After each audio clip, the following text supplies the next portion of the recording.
জয় শ্রীরাম, জয় হনুমান। আজ আমি ভগবান হনুমানজির মহাশক্তিশালী গায়ত্রী মন্ত্র পাঠ করতে চলেছি। এই মন্ত্র পাঠ করলে আপনাদের অর্থ সম্পদ আসবে, নানা রকম দুর্দশা দুঃখ দূর হবে। তাই হনুমানজির ভক্ত হয়ে থাকলে তোমরা অবশ্যই মন দিয়ে শ্রবণ করুন এই মন্ত্র। তাহলে আপনাদের জীবনে আর কোনো সমস্যা আসবে না। হনুমানজির এই মহাশক্তিশালী মন্ত্র পাঠ করলে নানা বিপদ দূর হবে। ওম নমো হনুমতে রুদ্রবতরায় সর্বশত্রু সংহারণায় সর্বরোগ হরায় সর্ববশীকরণায় রামদূতায় সাহা। এই হচ্ছে হনুমানজির গায়ত্রী মন্ত্র। এখন এই মন্ত্রর অর্থ কি সেই সম্পর্কে আমি তোমাদের মাঝে আলোচনা করতে চলেছি। তাই তোমরা যারা হনুমানজির ভক্ত ভিডিওটা সম্পূর্ণ পুরো দেখো। এই অর্থ হচ্ছে, হে হনুমান, তুমি রুদ্র রূপ ধারী, সর্বশত্রুকে সংহার করো, সব রোগ দূর করো, সবাইকে বশীভূত করো এবং রামের দূত হও, তোমায় প্রণাম। আমরা সকলেই জানি হনুমানজি হলো শ্রী রামচন্দ্রের দূত। প্রয়োগ: এই মন্ত্র জপ করলে সব ইচ্ছে পূরণ হয়, শত্রু ও রোগ নাশ করে। তোমাদের যাদের শত্রু আছে তারা এই মন্ত্র পাঠ করবে। এই মন্ত্র শত্রু বিনাশকারী মন্ত্র হিসাবে ব্যবহার করা হয়। চলো তাহলে আমরা এই মন্ত্র শুরু করব। তার আগে একটি কথা, এই মন্ত্র যখন পাঠ করবেন 108 বার শ্রবণ করবেন। আমি 108 বার শ্রবণ করছি না, তাহলে ভিডিওটা লম্বা হয়ে যাবে। তাই আমি কয়েকবার এই মন্ত্র শোনাচ্ছি পাঠ করে। ওম নমো হনুমতে রুদ্রবতরায় সর্বশত্রু সংহারণায় সর্বরোগ হরায় সর্ববশীকরণায় রামদূতায় সাহা।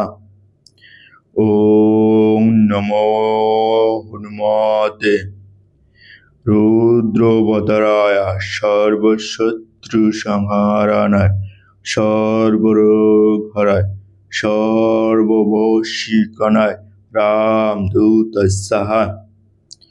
ওম নমো হনুমতে রুদ্রবতরায় সর্বশত্রু সংহারণায় সর্বরোগ হরায় সর্ববশীকরণায় রামদূতায় সাহা।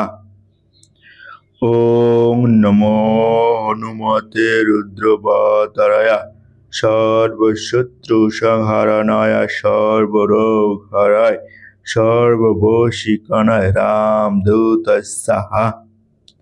ওম নমো হনুমতে রুদ্রবতরায় সর্বশত্রু সংহারণায় সর্বরোগ হরায় সর্ববশীকরণায় রামদূতায় সাহা। ওম নমো হনুমতে রুদ্রবতরায় সর্বশত্রু সংহারণায় সর্বরোগ হরায় সর্ববশীকরণায় রামদূতায় সাহা।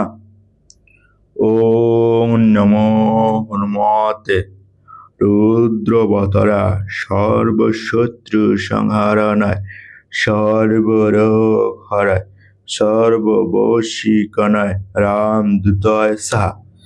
শ্রী শ্রী ভগবান হনুমানজি বা রামের ভক্ত হনুমানজির এই গায়ত্রী মন্ত্র আমি 7 বার শ্রবণ করলাম। তোমরা 108 বার শ্রবণ করবে যখন করবে।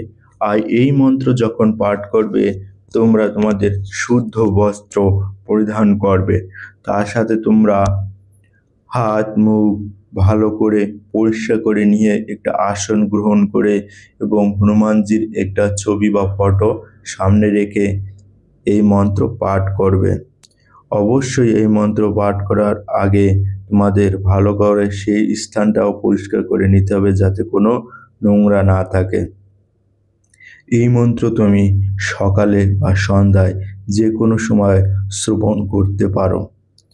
এই মন্ত্র পাঠ করলে আমাদের জীবনে শত্রু দূর হবে এবং আমাদের অর্থ সম্পদ আসবে এবং আমাদের শরীরে রোগ মুক্ত হবে।